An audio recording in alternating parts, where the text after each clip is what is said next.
uh, the United States Institute of Peace. I want to thank you for inviting me here and listening to my views about Pakistan, Pakistan's policy. And I start with how someone like me, a sportsman for 20 years, international sportsman who ended up in politics. I'm the first generation Pakistani. My parents were born in colonial India. I was the first generation who grew up in an independent Pakistan. We grew up with a lot of pride. My parents reminded me always how awful it was to live in a colonial, in a country where you didn't have your freedom. So I valued the freedom of being in an independent country. And we took great pride when Pakistan started growing rapidly in the 60s. It's not used to my voice, I think it's too heavy. In the 60s, Pakistan was the fastest growing country in the whole region. Pakistan was a country which gave us hope. We grew up feeling that this is a country with a destiny. And then things started going wrong from 70s onwards. And I was playing cricket for 2 decades, international sportsman. I finished in the early 90s. And my initial thought after playing sport was to go into social work. I had already started building a cancer hospital. My mother had died of cancer. And I realized that there was no cancer hospital in Pakistan, so I thought I would build one, specifically because poor people cannot afford cancer treatment. So I spent 6-7 years of my life after cricket building and then running the hospital. But it was during that time I realized that this is a big country. Social work was not going to change it. The only way we would change our country is joining politics. Change only comes through when you head a government and bring about a change. And the reason why I joined politics was because I realized our politics was going in a direction which was leading Pakistan to nowhere. Problem with most ex-colonial countries was exactly what Pakistan was facing. If you look at Africa, you look at the independence movements in Africa, and then the leaders who came from the independence movement, once they assumed government, a similar pattern took place. The moment they got power, they used power for benefiting themselves. Corruption was the main reason why countries could not reach their potential. And Pakistan was exactly that country which in the 60s, while was taking off, from mid-80s onwards, it started going down because of corruption of the ruling elite. So when I formed my party in 1996, it was on an anti-corruption platform. And I campaigned for 15 years in the political wilderness, talking about corruption, and could not make people understand the relevance, the relation between corruption and poverty. People could not relate the two. Somehow in ex-colonial countries, people thought taking money from the government was nothing wrong with it, because it was not your government. It was a foreign government which was ruling over you. So if you evaded taxes, there was, you were not doing anything wrong. And similarly, corruption. So I formed my party, as I said, in 1996. For 15 years, I had only a few people with me, and no one thought I had a chance. But then suddenly, people began to understand what I was saying. So the party then began to take off about 7 years ago. And in 2013, we formed government in one of the 4 provinces. And because of our performance in that one performance, in that one province in 2018, we won the elections. So what has been the main challenge since we've come to power 10 months ago? Number one challenge was inheriting a country which was bankrupt. We had the biggest current account and fiscal deficits. But worse, what corruption does is it's not just a question of bankrupting a country and money being laundered out of the country. What happens is the ruling elites, when they make money, money out of corruption, they then have to take it out of the country because otherwise people would ask them questions, where did the money come from? So you suffer in two ways. Number one, the money which should go to human development ends up going into people's pockets. But secondly, that money leaves the country. And in my opinion, which I spoke to President Trump yesterday, the biggest problem that the world faces is about $1 trillion leaving developing and poor countries and either going into offshore accounts or they end up in Western countries. And this is impoverishing, this is causing more deaths than through terrorism, than through drugs.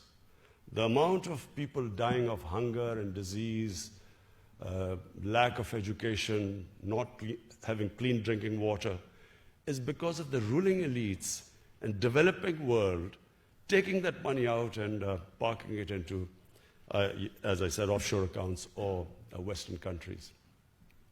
So we faced a similar situation.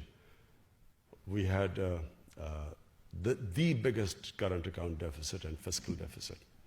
But the other aspect of corruption is that in order for the ruling elites to take money out, they have to destroy the state institutions. Because if the institutions are strong, they would not be able to take the money out. For instance, if your anti-corruption body is strong, if your justice system is working, is robust, if your taxation department, like equivalent to the Indian revenue here or the IRS here, if these institutions are strong, you cannot take money out of the country. But that's the biggest damage these corrupt ruling elites do to developing world. They destroy these institutions. So, you can recover the money, but what you can't, to build institutions takes time. So the biggest challenge we have faced since we've been in power is trying to build the state institutions. And, we have succeeded, we have turned around various institutions, but it is a slow process. The relationship which we've had with our neighbors, the other priority we have tried to instill in Pakistan amongst the people is that we must have good relationship with all our neighbors. Because Pakistan at the moment, most of all, needs stability. We need stability for economic progress. We need peace. And so for peace, we need to have a good relationship with our neighbors. So first was me trying to reach out to India. India is, a country which we've had turbulent relationship with. But unfortunately, because of one issue of Kashmir, whenever relationship has started to move in the right direction with India, some incident happens, and that's all related to Kashmir, we go back to square one. And so I reached out to my counterpart in India, the Indian Prime Minister, assured him that, you come one step towards us, we will go 2 steps towards you, because the biggest problem India and Pakistan face is poverty. And the best way we can reduce poverty is if we start trading with each other. The next was Afghanistan. We again have had a difficult relationship with Afghanistan. And so We have reached out. I have invited President Ghani to Pakistan. And, it's a sort of long story, but we are moving towards, fortunately, we're all moving towards the same direction. There's a convergence now in Pakistan, in the US, that there is no military solution in Afghanistan. So we're all working towards the peace process. Similarly, with Iran, we've had sort of a decent relationship with Iran without, it's not really a warm relationship, but a decent relationship with them. So we reached out to all our neighbors. And the next is the US. US is a superpower. You have to have good relationship with the US, whether you like it or not. So I was a bit worried when I was invited to meet President Trump. I've been in limelight, public life for 40 years. And so when I've gone to meet people who are famous or well-known or in power, you normally get advice that, what you should do, what questions you should ask when you meet them. But never in my life have I had so many suggestions before I was going to meet President Trump. Inundated. And I have to say that it was one of the most pleasant surprise, not just for me, for my delegation. The way, the hospitality, the way he, straightforward, charming way he treated us, so we were all blown over. We loved the meeting with the president yesterday. But above all, we decided on how we will now have a close relationship between Pakistan and the US. How we will now ensure that there is no communication gap. The period from 2003 or 4 to 2015 was the worst in the relationship between Pakistan and the US. Pakistanis felt that they were fighting the US war. It was, no Pakistani was involved in 9/11. Taliban were in Afghanistan, Al-Qaeda was in Afghanistan, but Pakistan ended up involved in that war, and we lost 70,000 people. We lost over $100 billion lost to our economy. And yet, there was mistrust. Pakistan felt it was doing its best. It could have stayed out of the war, and yet, Pakistan participated in the war, and Pakistan took a battering. There was a point when people like us thought, are we going to survive? Because there were suicide bombs going on every day. There were no sports team used to visit Pakistan, forget about investors. And so we passed through a terrible period, but at the same time, the US thought we weren't doing enough. We were playing a double game. So that was, in my opinion, the worst. It was the worst phase between the relationship between US and Pakistan. I was one of those, and I came here, I think in 2009, and I tried to explain to people here that there was no military solution in Afghanistan. I met, then Democrats hadn't come into power, the elections hadn't happened just before President Obama won the elections. I tried to explain I had a meeting organized, there's Dr. Ikram here, he organized a meeting with Joe Biden, John Kerry, Harry Reid, towering figures of the Democratic Party. And I sat there and tried to explain to them the history of Afghanistan, of Pakistan's tribal area, and tried to explain to them that there will be no military solution. But I realized they had no idea. People in the US had no idea about the history of Afghanistan and the sort of conflict they had got involved in. And fortunately, this time, everyone knows, people understand. So why do I think that we will now have the very best of relationship with the US? Because we are all on the same page. Previously, Pakistan army was supposedly fighting for the US, this war on terror, but the US did not think we were doing enough. And in Pakistan, we thought we had gone out of our way.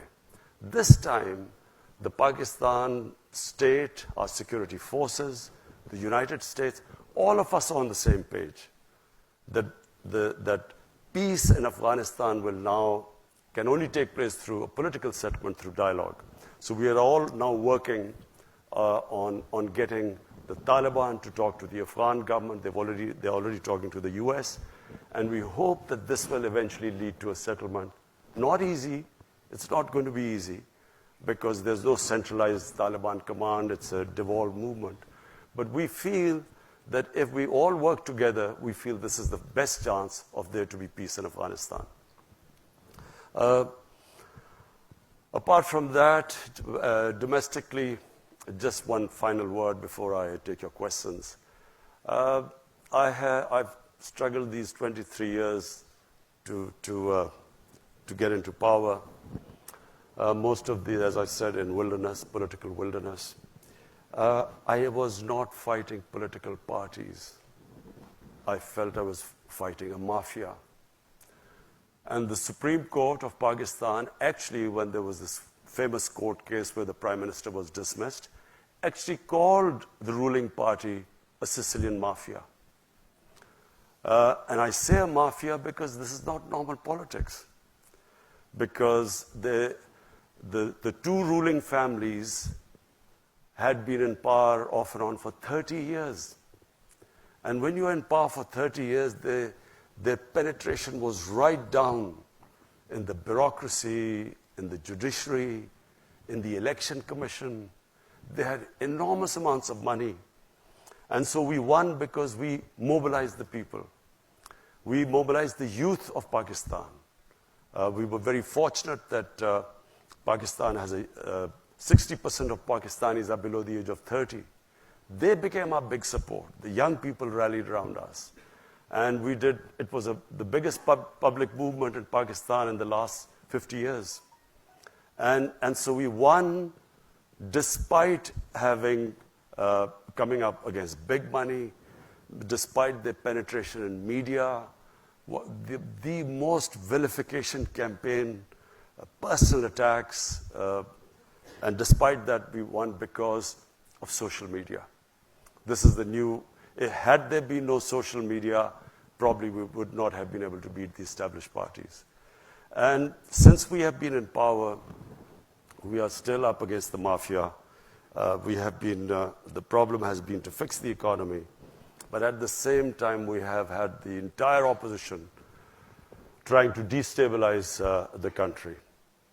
So that twice they have tried to create this uncertainty that there's been a run on the rupee. We almost had a run on the rupee because of them predicting that all fake news that IMF had told us that the rupee would go to a certain number.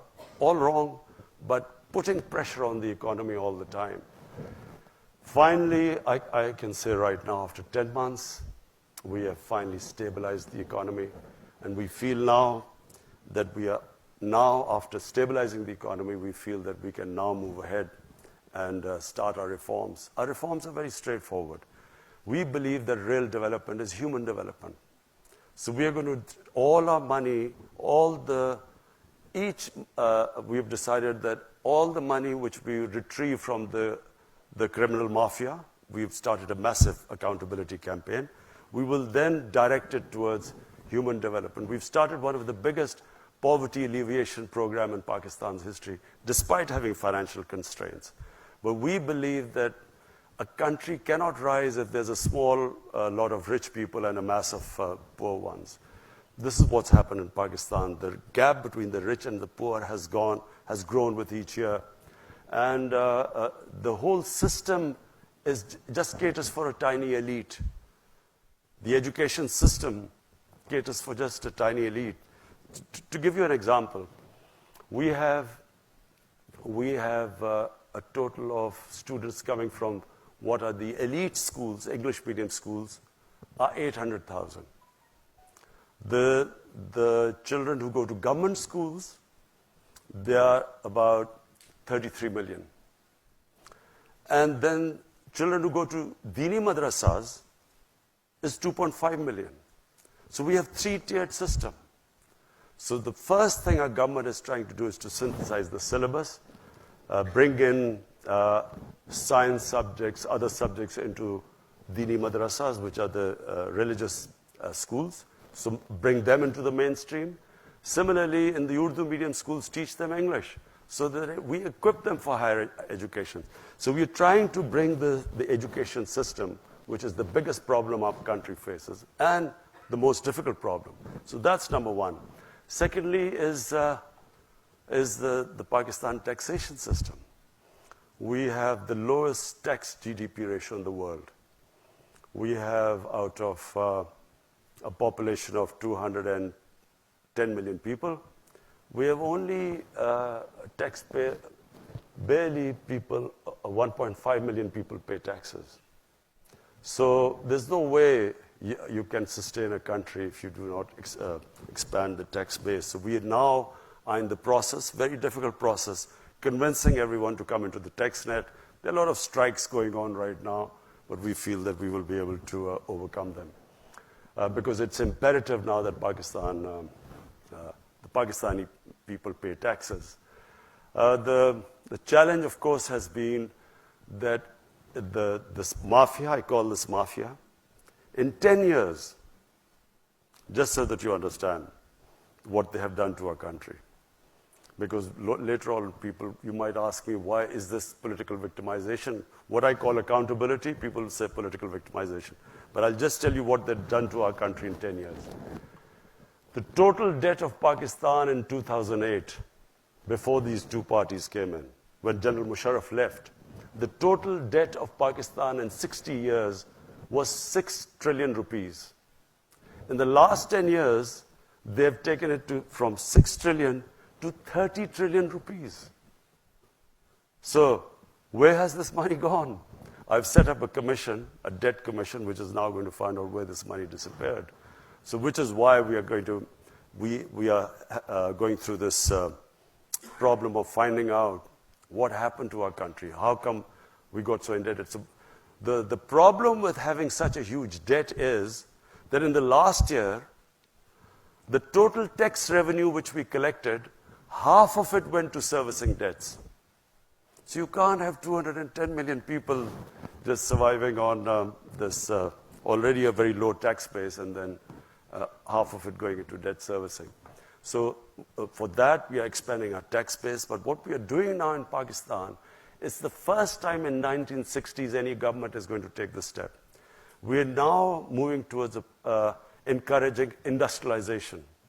In 1960s, Pakistan's industrial production was equal to 4 Asian tigers' industrial production: Indonesia, Malaysia, Philippines, Thailand. The combined industrial production was equal to Pakistan's in 1960s. After that, unfortunately, we deindustrialized. Our exports actually went down because our policies just did not encourage industrialization. So we now have embarked on a program of industrializing our country. We are giving incentives to industry. So we have, the main programs in Pakistan are, number one, poverty alleviation. We have allocated the biggest amount to alleviate poverty. Any money retrieved from these big crooks will go straight into the poverty alleviation program. Secondly, industrialization. We are now encouraging our industry, specifically export industry.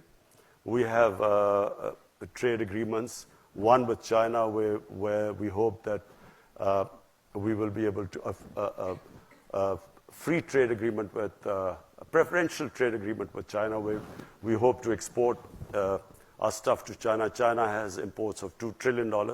So industrialization. And third is agriculture. Pakistan is basically an agricultural country, and we are hoping to get technology transfer from Europe, from China.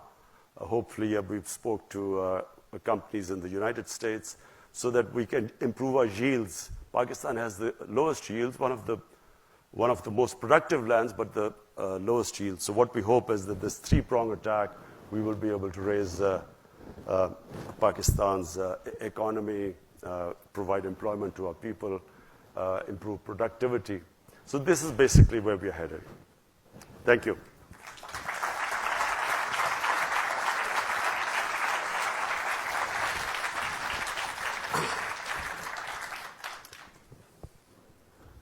Thank you, Prime Minister. Thank you for a very rich view of the challenges you're facing and the approach that you're taking. I wanted to start, you gave us a taste of your meetings yesterday with President Trump, and in the past you've spoken also about your commitment to take a different approach to U.S.-Pakistan relations than previous Pakistan leaders. And I'm curious if you wanted to say a bit more about what is the difference with your approach and how's that resonating during this visit in Washington, and how do you see the future between U.S. and Pakistan? You see, Nancy, I always felt that the relationship between Pakistan and the United States was never multi-pronged. It was basically a transactional relationship. So, for instance, in the 80s, Pakistan was fighting the jihad against the Soviets. And so the U.S. was helping Pakistan, was providing aid. And Pakistan was, the various groups created in Pakistan were then conducting attacks inside Afghanistan against the Soviets. The moment that the Afghan jihad ended, the U.S. packed up and left. And not only did they leave, Pakistan was slapped with Pressler sanctions. So Pakistan then was left with 4 million Afghan refugees, a number of militant groups which had been created to fight the Soviets, all dressed up and nowhere to go. We had heroin, drugs that were used at some point to pay for the fighting in Afghanistan. So Pakistan, then first time we had these sectarian attacks and sectarian militant groups, which were first time we heard of sectarian attacks inside Pakistan. Then comes 9/11, and Pakistan again joins the US. I was then, I only had one seat in Parliament at the time, and I remember when General Musharraf was consulting all of us that the US wants us to join them in the war. I opposed it. I thought Pakistan should stay neutral. And I'll tell you why I thought Pakistan should stay neutral. We had created these jihadi groups in the 80s. We had indoctrinated them in the idea of jihad, that foreign occupation in Afghanistan, it was a religious duty to fight them. So all these groups, including Al-Qaeda, had arrived in Pakistan. Now comes 9/11, then the US invades Afghanistan.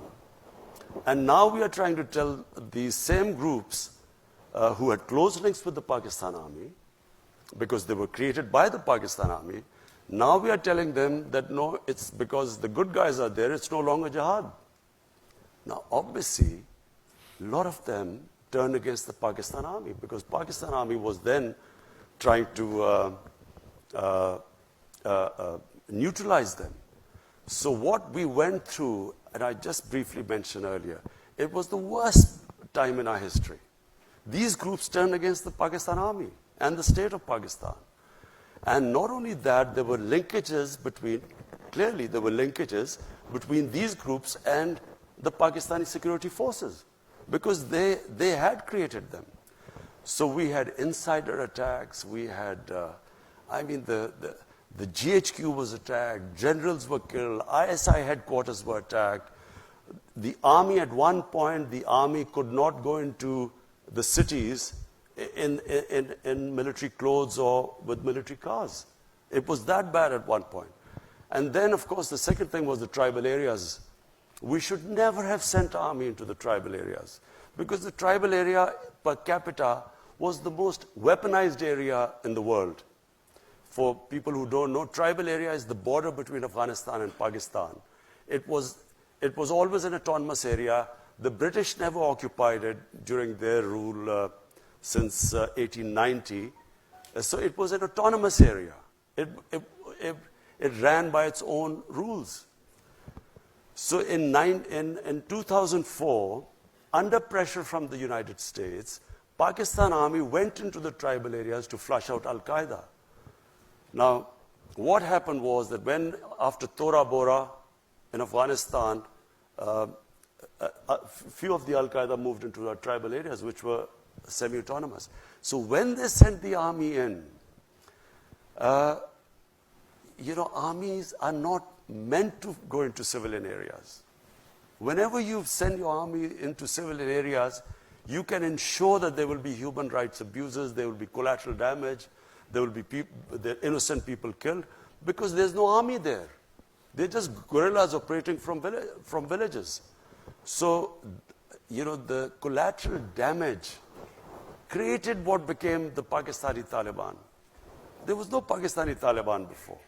So we then had the people of tribal areas suffered. One point there were these militants, the other side was the Pakistan army. Half of the tribal area was then internally displaced. The damage, we still haven't, the amount of damage done in the tribal area, we still haven't got the resources to compensate them. So basically the country went through hell. In my opinion, we should have stayed neutral. That way we would have had control over these militant groups, and we could have in our own time neutralized them. But because we became a part of the US war, they turned against Pakistan. And so now what I feel, there was a watershed in Pakistan, in Pakistani politics. In 2014, the TTP, the Pakistani Taliban, they slaughtered 150 school children in what was called the APS, the Army Public School. There was a reaction within Pakistan. All the political parties then signed a paper called the National Action Plan. And we all decided after that we will not allow any militant groups to operate inside Pakistan. Until we came into power, the governments did not have the political will, because when you talk about the militant groups, they still have about 30 to 40,000 armed people who have been trained and in some sort of a theater, who fought either in Afghanistan, maybe in Kashmir. So we were the first government who has now started disarming all the militant groups. This is the first time it is happening. We have taken over their institutes, their seminaries. We've got administrators there. So it is the first time in Pakistan that we have decided there will be no armed militias inside our country. Which relates to the next question I want to ask you, and it's been in the news a lot. It's clearly a significant element in U.S.-Pakistan relationships, and that's what you referred to as well, the ongoing Afghan peace process, and the possibilities that we might actually have some breakthroughs. And building on what you just said, is the Pakistan government able and willing to make the commitments to really help move these dialogues forward, especially in the event that the Taliban and the Afghan government aren't able to get a meeting organized? It's just for people's benefit. The fear amongst the Pakistan military establishment was always that there would be a two-front situation. So there would be, the Eastern Front, which is India, and then if Afghanistan was also in the Indian sphere of influence, then Pakistan would be sandwiched between these two. And so this was always the worry about the Pakistan military establishment, and which is why they wanted what was called the strategic depth. But this has changed. Today, there is no concept in Pakistan of strategic depth, because we feel that by interfering in Afghanistan, in order to secure the strategic depth, we have actually done a lot of damage to our own country, and for no rhyme or reason, we have become partisan in Afghanistan's internal affairs. Now, and I speak for Pakistan Army because, normally there was that, there's Pakistan Army is this independent entity, and, the governments have no control over it. I can sit here and tell you that as I speak, the Pakistan Army is exactly behind the government's program.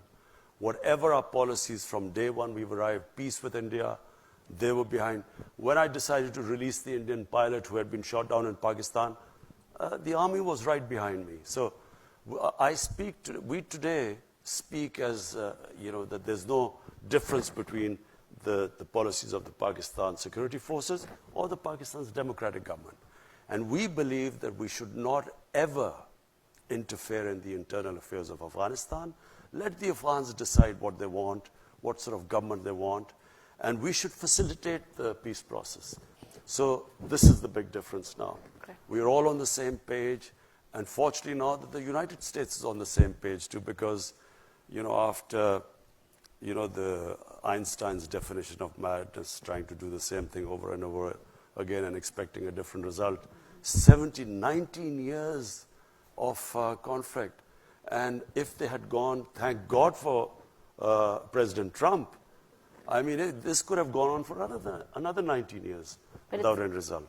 But it sounds like you're willing to use your leverage with the Taliban to facilitate the peace process, you see, which is a big welcome change. The Taliban delegation wanted to meet me a few months back, and when I became the Prime Minister. And it's because I always maintained that there was no military solution, while everyone else in Pakistan's political spectrum kept sort of agreeing that there was some military solution. So because of that, I had a certain amount of credibility amongst them. They wanted to meet me, but the Afghan government at that point did not want me to meet them. So I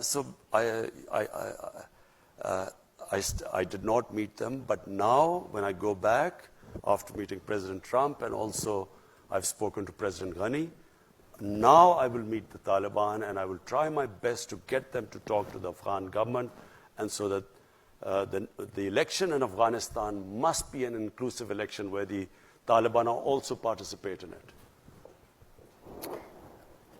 Great, thanks. I want to ask something that's very important to people here, and that is the view that in Pakistan, censorship and harassment of the press, of activists and dissenting voices of women is on the rise. And you just spoke very eloquently about a new Pakistan, talked about the inequalities that have plagued the economy. And I'm curious, what are your thoughts and commitments about also protecting the pluralism and the freedom of speech and of the media that's so important to a democratic Pakistan? Just let me say one thing. My government, and time will prove this, will be the most inclusive government in Pakistan ever. We will try, we have already now ensured full protection for our minorities. We have, I won't go into detail, but there's one element where we still have a problem. But what we have done, no government has done before. And I'll give you an example, that there was this case of Asia Bibi. She was this Christian woman who was jailed, and no judge would try them because of blasphemy. And because of the strength of one particular group, which had the previous government was held hostage by the group. They came in and they literally blocked the roads. And people were scared of that group. So when the judgment was given to free her by the Supreme Court, the same group then threatened. They came out on the streets. They were rioting for 2 days, and the stage was held hostage for 2 days. But this is the first government that, on the next opportune moment, actually took them out. We put them in jails. We just completely, and Asia Bibi was then safely, she came out, and then she wanted to leave the country, and we helped her. So all I'm saying is that this government you will see that it will treat its minorities as equal citizens. There's just one thing, I don't want to go into details, but there's one aspect, I can't talk about it, but we have still a problem. I'm not saying we've completely control the situation, but you will see that this is not out of worry about what the Western world or any other people say about us. It's because out of our conviction that our minorities, according to our religion, according to our constitution, are equal citizens. Now the media. You know, I have, my life, I went to university in England, and I spent about 18 summers of my life in England. And I've seen the British media, very open, very free media. The Pakistan media, in my opinion, is even freer than the British media. There is the media in Pakistan, I mean, is not just free, but sometimes out of control. I can tell you that in Britain, no media would have published things like, or said on television things like the Pakistan media has done. I can tell you since I've been in power.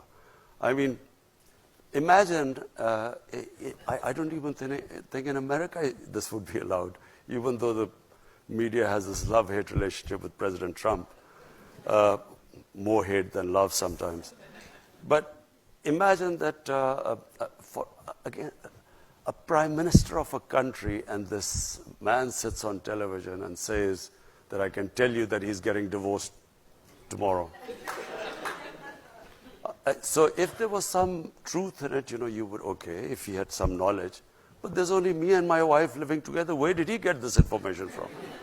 But this sort of thing, I mean, in the olden days, I can tell you that this guy would have been beaten up. Nawaz Sharif's time, the previous prime minister, he had journalists beaten up. Asif Zardari, people were petrified of him. People would disappear. In my time, I went to the legal channels, I reported it to the media, I went into the court. All I'm saying is that what the media in Pakistan is, you will not find a media like that. And I remember the previous ambassador to Pakistan, him saying that the media was out of control. So what we need is to control the media, not through the government, but through a media watchdog. At the moment, I mean, the 2 or 3 things the media did. One is that they started reporting wrongly that the IMF had said that the rupee would fall, to a number they quoted. There was a run on the rupee. I mean, who would do that? First, you're fighting in the biggest economic crisis in your history. Second, you have media coming up with this false news about causing a run on the rupee, or the finance minister's change, and so on. So I feel very strongly that we will strengthen the media watchdog. It is not censorship. We will strengthen the media watchdog. But there are 70 channels or 80 channels in Pakistan. Only 3 channels reported that they were having some problems. So we have a whole afternoon's worth of questions for you. But before I go, I just need to ask you one last question. It's very important for USIP's mandate, and that is the number of international NGOs that are raising concern about the increased difficulty of working in Pakistan. And, fully understanding that the government has a role in registering these groups and in regulating the space, many of them are complaining of a very arbitrary process that ultimately is hampering very genuine efforts to work in partnership with Pakistani organizations and the government, and examples of forced expulsions. Is your government committed to addressing this issue? It's been going on since before you took office. And I think there are hopes that you might be able to do something to make it a more transparent and fair process. Absolutely. The foreign minister has been dealing with this issue, and we have tried to work out to have these guidelines for NGOs. I mean, I run the 2 biggest NGOs in Pakistan, which is the Cancer Hospital and the university. But we did have problems, and I can just frankly tell you the reason why these restrictions came. There was an issue of Shakil Afridi, who was working for a NGO. The doctor. The doctor, and the NGO was what is Save the Children? Save the Children. So after that, the result was that the extremists, militants, started targeting NGOs Specifically, we had one of our biggest problem was that the polio workers were being targeted. So many of the polio workers were shot after that. So after that, we are trying to streamline it, make sure that this doesn't happen again, because that affected the activities of other NGOs. In fact, one of the NGOs gave a statement condemning that NGOs should not be allowed for espionage or that sort of stuff. But we are already looking at it. There were 3 German NGOs which had left Pakistan, but after being cleared, they've come back, and we're looking at a case-to-case basis. I know there'd be great appreciation for that. So, number of questions, none of them small. Here's from Twitter. Any progress on restarting the U.S. security assistance? Some of these we can make rather short. No, I never asked for any assistance. Okay. Also from, asked for understanding, not assistance. Also from Twitter, what's an ideal Kashmiri solution from the Pakistan perspective, and one that you believe the Pakistan people will accept? I think it should not be the Pakistani people anymore. It should be what the people of Kashmir want. And that really is the only solution. What do the people of Kashmir want? And presumably a process that surfaces that and enables it to take hold. Do you know, I'm told, because we had 3 foreign ministers who were in other parties who joined us. One of them, of course, is Shah Mahmood Qureshi. And 2 of them told me that actually they came pretty close in the time of General Musharraf and when Mr. Vajpayee was the Prime Minister of India. Apparently, they came pretty close. There was some sort of convergence on a phased movement on Kashmir, on sort of various steps to be taken, and over a period of time, some sort of a referendum. Anyway, but I don't want to say anything right now because it's a delicate issue. But there is a solution, and the solution has to be with the will of the people of Kashmir. So you covered this, but I see about 4 questions going back to this issue of media censorship. And here's one particularly that talks about TV channels are taken off, journalists are facing threats, the party's official Twitter routinely cautions journalists of committing treasons. So in a country where many journalists have been killed, do you think such rhetoric will enable and incite violence and directly affect the freedom of the press? Do you know, Nancy, I am probably one of the biggest beneficiaries of the media. When we had free media, I gained the most because I was, until 2001, there was only one television, and that was the national television, PTV, which was totally a government-controlled television. So with the independent channels coming in, I became the biggest beneficiary because we didn't have any money. I mean, my party was pretty small for a long time. So I was able to go on television and give my point of view. And that's how my party gained, because I had a way of conveying my manifesto, how I would deal with various issues. So there is no question in Pakistan of ever clamping down on the media. I can just tell you that. There is no question. What happens is sometimes, and I will, now that you keep asking, you were stuck on media, so I'll just go, I will just tell you a bit of truth about the media. There is, as Lee Kuan Yew once famously remarked, what was sometimes called freedom of speech by the media or freedom of expression is sometimes the freedom of the owners of the media channels to conduct whatever they want to do. So in Pakistan, what we had the situation where here we were fighting. I don't know how many of you know of the Panama Papers, the Panama Revolutions. So this Panama revelations came about like the WikiLeaks, and our prime ministers, we discovered that he had these luxury apartments in London, most expensive Mayfair. He had these 4 luxury apartments. So like a opposition, like anywhere in the democracy, we asked him, where did you get the money to buy these flats? And then started this whole movement to get him to answer these questions. Now, there was a court case in the end, and in the court, he was convicted. But do you know there was a media channel, one of the most powerful media channels, they did everything to protect him. Now, this is not what a media is supposed to do. The media did everything. They covered up for him, not just protecting him. I, who was asking my democratic right a question to asking someone, where did you get the money? I was attacked. Personal attacks. I mean, the sort of attacks I faced, no political leader I challenged, no political leader would have gone through the sort of personal attacks they went, because, you know, they couldn't attack me on my, on integrity, so they went on these personal attacks. So this is not normal for media to do this. Media is not supposed to do this.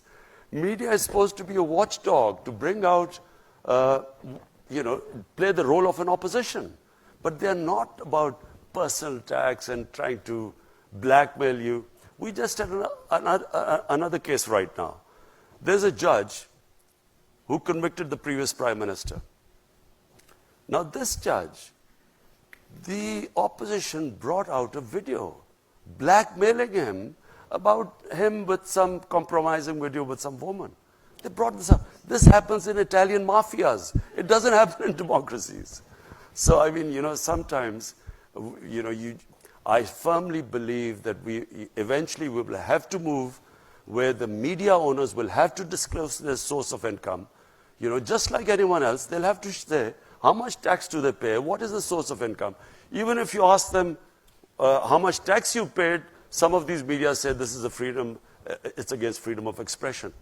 So looking at it from that perspective versus a censorship regime, but more of a transparency effort is the focus. And Nancy, accountable media. Media should also be accountable.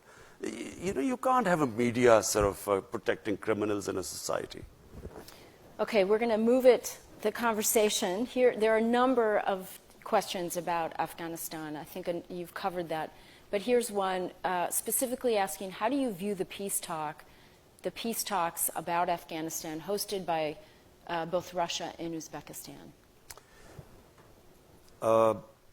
You know, we should really get all the neighbors of Afghanistan involved with the peace talks, because this is, it should be the interest.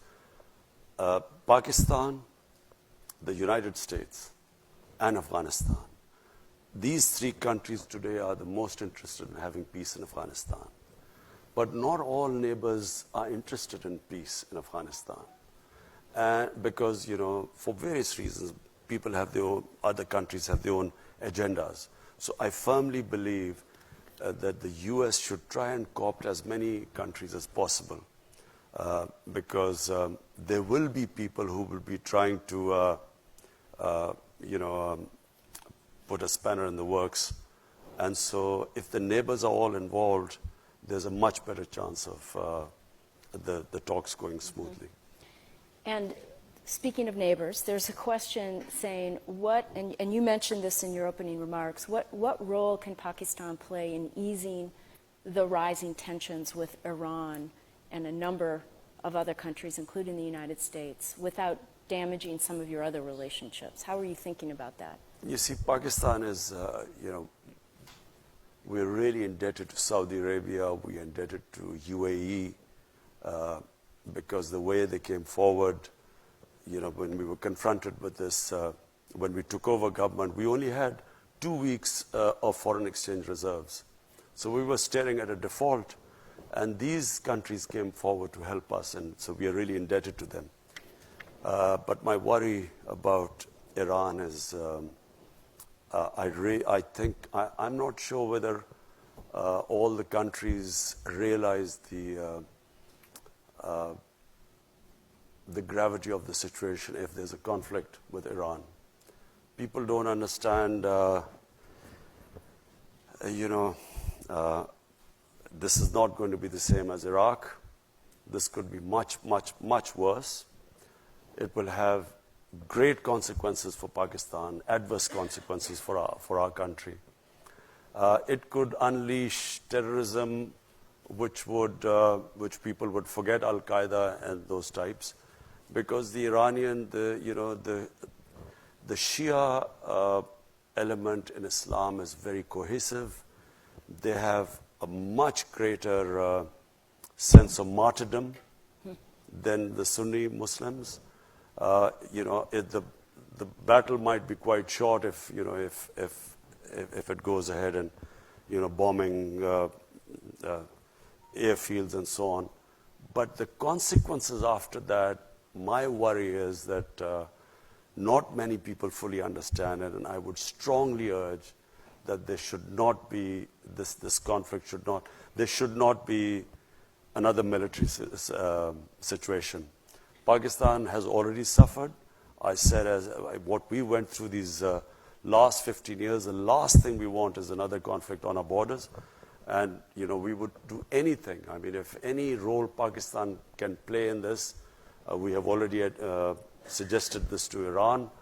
Until recently, Iran was willing, but then when somehow I felt that Iran is getting very desperate, and I do not think they should be pushed into a situation where this leads to a conflict. Another question via Twitter. What are some of the concrete steps your government is taking to ensure that the military operates under civilian leadership? Something you alluded to in your earlier comments. You see, in Pakistan, we had 3 martial laws, and the last one was General Musharraf's. I think General Musharraf's martial law was a watershed in Pakistan, in the sense that there was a opinion across the board that when you have bad democracy, the answer is not to have a military government. Because the military government comes in, it's like curing cancer with Disprin. For a while you feel good because they are organized, it's an organized institution. But eventually, you end up in even a worse situation, because then democracy starts all over again. And what we need in Pakistan now is an extended run of democracy. And I really do believe that the democratic evolution of the country has reached a point where now we will go towards further democracy. I mean, us winning the election is who would have thought we would have won an election against these? How many times in a 2-party system has a third party broken through? It's unheard of. I mean, nowhere in the world does a third party break through. We broke through because of social media. We actually, despite the official media sort of not giving us that sort of coverage, all the opinion polls were that we would not make it. But it was the social media and the young people who came out and made us defeat the 2 established parties. And I think the process will keep going on. I think that in Pakistan, people have tasted freedom. They understand, the power of the vote. In fact, social media has actually democratized the whole world. Everyone now has, they have Twitter. Everyone can participate. That's how we're getting questions. Yeah. Well, I have 2 related questions on that I think build on the vision that you just articulated. And the first is, what will the government do to address closing space for civil society? And how does that fit into your vision? And closing space for civil society and activists. I don't understand. How is the government? Well, I think You're closing space for civil society? There's another question about Gulale Ismail and other activists. You're talking about PTM. PTM. Yeah, that's PTM. It's called civil. I think they're saying it's a broader civil society question, but it's actually related to PTM. Look, all these years I kept saying, when Pakistan, I stood up in the National Assembly in our parliament in 2004. I objected to the Pakistan army being sent into our tribal areas. No one understood the tribal areas. The only reason I understood the tribal areas is because some 30 years back, I wrote a book on the tribal areas. I did a travel book. I went all over, and so I understood the tribal areas. As I said, it is one of the most weaponized per capita area in the world. It's a most devolved democracy. Every village is an independent entity, and so they have never allowed outside interference to come into the tribal areas. So when Pakistan Army was being sent there in 2004, I stood in the parliament, tried to explain to them that the greatest number of losses when the British were ruling India, they suffered the greatest number of losses in Waziristan, which is tribal area. So we should never have sent army there. Whenever you send an army into civilian areas, there are massive collateral damage and massive casualties and destruction. So all the time when I was speaking out against this, I was being called Taliban Khan. I was being called pro-terrorist. General Musharraf, I remember, in a meeting said that I am a terrorist without a beard. And so once this whole thing was over, this young Pashtun movement started. And this Pashtun movement was correct, what they were saying. The area was devastated. The people of the tribal areas, I mean, half of them were internally displaced. Their shops were gone. Most of them relied on livestock. Livestock disappeared. The whole area was, as it is, tribal areas before 2001, 75% of the people were under the poverty line. So after this military action, they even went further down. So we had this young movement and movement stemming out of anger. And they, of course, they blamed the Pakistan army for all the devastation there. And we've just had elections in the tribal area now. We've just had, first time in Pakistan's history, the tribal area has been assimilated with Pakhtunkhwa province. And first time we've had election, and I'm very pleased to say that PTI won the election. But we have now injected the greatest amount of money in the tribal areas to develop it. Never has so much money been allocated for development there. But you know, the reason why there were problems was that the PTM leadership started attacking the army. And they kept attacking the army, and the last thing happened was that they actually, civilians charged an army post, there were few people killed, and that's why there were restrictions. But now it's settling down because we've had a peaceful elections in the tribal areas. So I think we will now move on. Yeah, I think the question was probably triggered a bit by the New York Times article about the harassments and arrests of this Gulale Ismail family and friends. I wish that they would, the New York Times would also take the other point of view. Now I'm sounding like President Trump.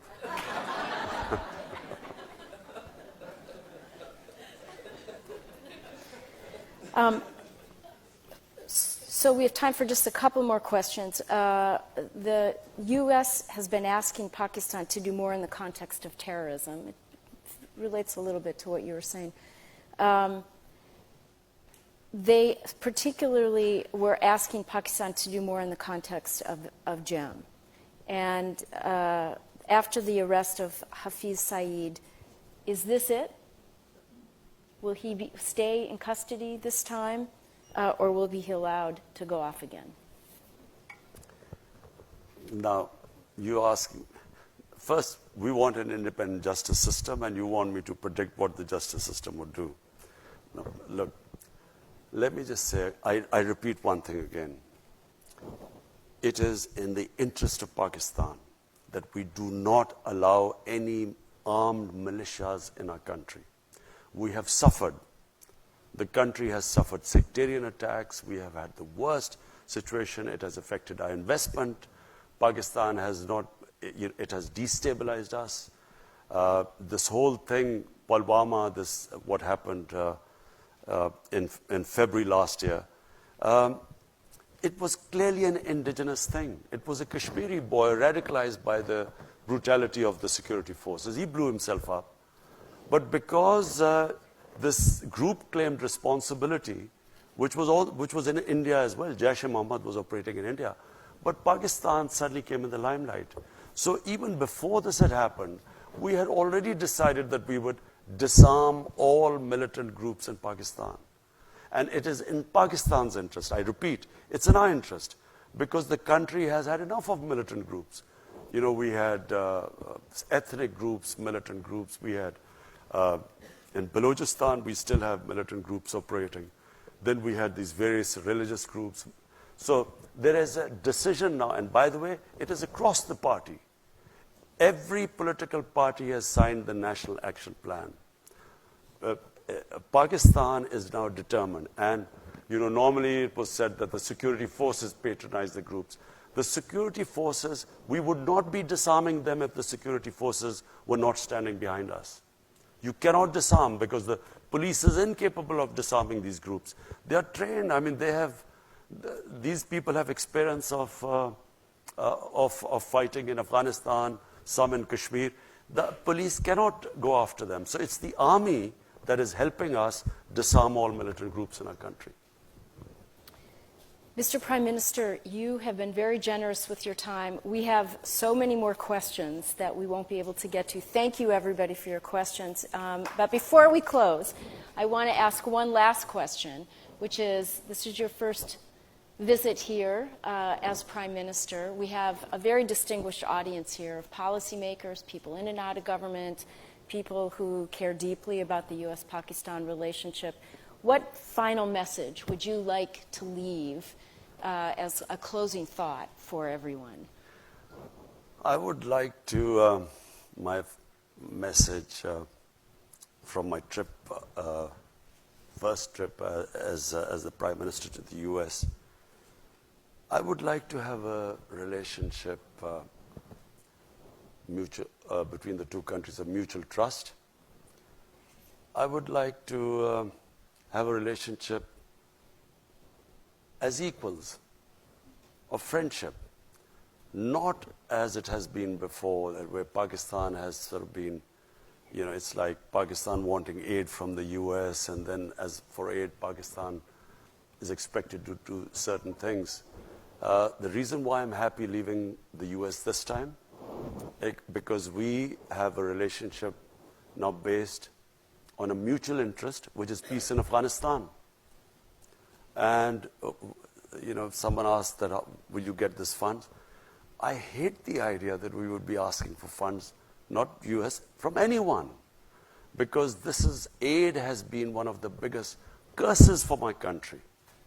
What it has done is, it has created the dependency syndrome. We have become, you know, when I went on my first trip to Saudi Arabia, I came back, what have you got from there? As if I'd gone there to beg for money. And I think it's humiliating for a country. Countries rise because of self-respect and self-esteem. No countries rise by begging and borrowing for money. So my relationship with the US would be, I would like a relationship with, a dignified relationship with the US, where never again should we ever have that humiliating phase. I can tell you as a Pakistani, never did I feel more humiliated when Osama bin Laden was taken out in Pakistan by the US troops. Never did I feel more humiliated, because here was a country which was supposed to be an ally, and our ally did not trust us. So as a Pakistani, for every Pakistani it was humiliating. We never want to be in that same position again. We want to have a relationship of friendship. And it doesn't matter, you know, friend can be rich and the other can not be so rich. But so what? You know, it's about a dignified relationship, and that's what I hope to have with the US.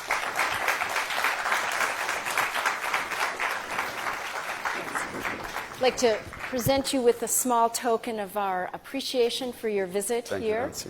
Invite you to come back and wish you all the best. Please join me in thanking the Prime Minister. Thank you.